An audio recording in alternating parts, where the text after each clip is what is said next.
இந்திய நிலவியல் கூறுகள்.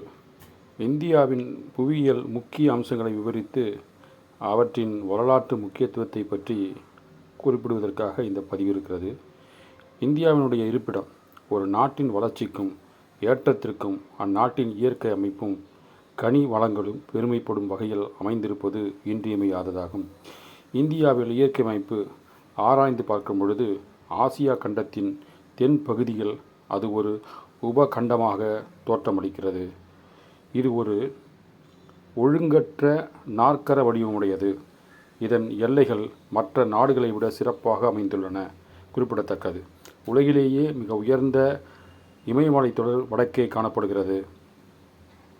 இதன் விளைவாக பல படையெடுப்புகள் தடுக்கப்படுவதோடு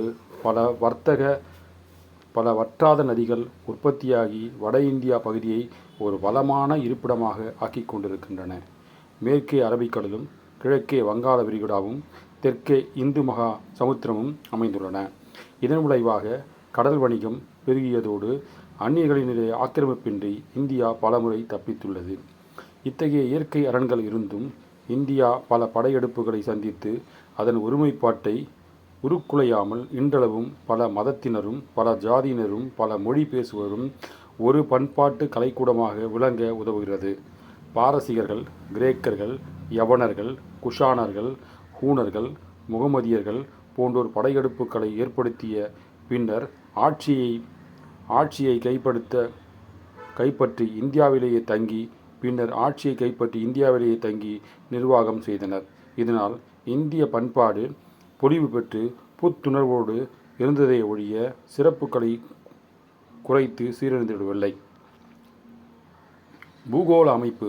இந்தியாவுடைய நிலப்பகுதிகள் 68வது கிழக்கு தீர்க்க ரேகைக்கும் 95வது கிழக்கு தீர்க்க ரேகைக்கு இடையிலும் 8வது வட அட்ச ரேகைக்கும் 37வது வட அட்ச ரேகைக்கும் இடையில் அமைந்துள்ளது. இதன் அதிகப்படியான நீளம் 3200 கிலோமீட்டர், அகலம் 3000 கிலோமீட்டர். இதன் மொத்த நிலப்பரப்பு சுமார் 3.27 மில்லியன் சதுர கிலோமீட்டர்களாகும்.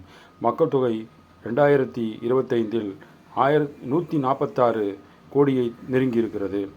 இயற்கை பிரிவுகள். இந்தியாவை இயற்கை பிரிவின்படி ஆராயும்போது அதன் 4 பெரும் பிரிவுகளாக பிரித்து கொள்ளலாம்.